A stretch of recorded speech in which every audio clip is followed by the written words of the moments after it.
সুমন টি চ্যানেলের পক্ষ থেকে আবারও হাজির হয়ে গেছি আমি সুমন। আজকের ভিডিওতে আমি আপনাদের সঙ্গে শেয়ার করব খুবই গুরুত্বপূর্ণ একটি বিষয়। সে বিষয়টি হচ্ছে যে সৌদি আরবে আমরা যারা যেতে ইচ্ছুক তারা প্রত্যেকেই একটি শব্দের সাথে পরিচিত, সেটা হচ্ছে যে মোফা। আসলে মোফা জিনিসটি কি, এই মোফা জিনিসটি কি, এই বিষয়টি কিন্তু আমাকে আপনারা অনেকেই আমার ভিডিওর কমেন্টে প্রশ্ন করে থাকেন যে ভাই মোফা কি। আমার তো ভিসা হয়েছে অনলাইনে, কিন্তু ভিসা হবার পরে আমার তো স্পন্সর নাম দেখা যাচ্ছে না, স্পন্সর ওইখানে জিরো দেখাচ্ছে বা শূন্য দেখাচ্ছে। আসলে মোফা জিনিসটি কি? মোফা হচ্ছে ভিসারই একটি অংশ। ভিসা যখন আপনার অনলাইন করা হয়, ঠিক আছে, তখন প্রথমে ওইটাকে বলা হয় মোফা।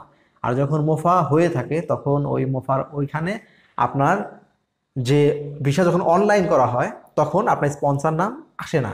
স্পন্সর নেম যখন না আসে তখন ওইখানে জিরো দেখায়। আর যখন আপনার যে স্পন্সর, অর্থাৎ আপনাকে যে কোম্পানিতে নিচ্ছে বা যে সাপ্লাই কোম্পানিতে নিচ্ছে বা যেই নেই, আপনি তো কারো না কারো আন্ডারে যাচ্ছেন, কেউ আপনাকে ভিসা দিয়ে সৌদি আরবে নিচ্ছে। তো ওইখানে যে আপনাকে ভিসাটি দিচ্ছে তখন কমপ্লিটলি যখন ভিসার কাজ সম্পূর্ণ হবে তখন অবশ্যই ওই কোম্পানির নাম লাগবে। ওই কোম্পানি যখন আপনার ভিসার জন্য কাজ সম্পূর্ণ করবে তখন তার ডিটেলস ডকুমেন্ট দিয়েই সেখানে সম্পন্ন করতে হয়, তখনই মাত্র আপনি স্পন্সর নামটি দেখতে পারবেন। আর প্রাথমিক অবস্থায় ভিসাটি যখন অনলাইন হয় তখন স্পন্সর নেম দেখা যায় না। আর স্পন্সর নেম না দেখা যাওয়ার একটি কারণ, সেটি হচ্ছে যে আপনার ভিসাটি প্রথমে অনলাইন করা হয়।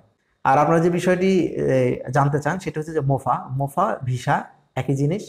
এটা ধাপে ধাপে করতে হয়। প্রথমে যখন ভিসা অনলাইন করা হয় অর্থাৎ মোফা করা হয় তখন স্পন্সর নেম থাকে না, কারণ স্পন্সর নেম আসতে আরেকটু সময় লাগে, কিছু কাজ করতে হয়, ফিঙ্গার দিতে হয়।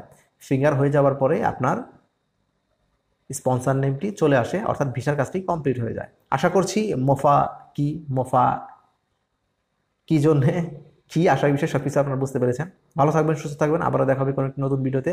সে পর্যন্ত আল্লাহ হাফেজ। তবে যাওয়ার আগে আরেকটি বিষয়, সেটা হচ্ছে যে ভিডিওটি যদি ভালো লাগে তাহলে অবশ্যই লাইক করবেন, কোনো মতামত থাকলে কমেন্টে জানাবেন, এবং আপনি যদি আমার চ্যানেল নতুন হয়ে থাকেন তাহলে অবশ্যই চ্যানেলটি সাবস্ক্রাইব করে পাশে থাকা বেল আইকনটি বাজিয়ে দেবেন, যেন পরবর্তীতে এরকম ইম্পর্টেন্ট ভিডিও আপলোড করার সাথে সাথে আপনি নোটিফিকেশন পেয়ে যান। ভালো থাকবেন, সুস্থ থাকবেন, আবারও দেখা হবে কোনো একটি নতুন ভিডিওতে। সে পর্যন্ত আল্লাহ হাফেজ।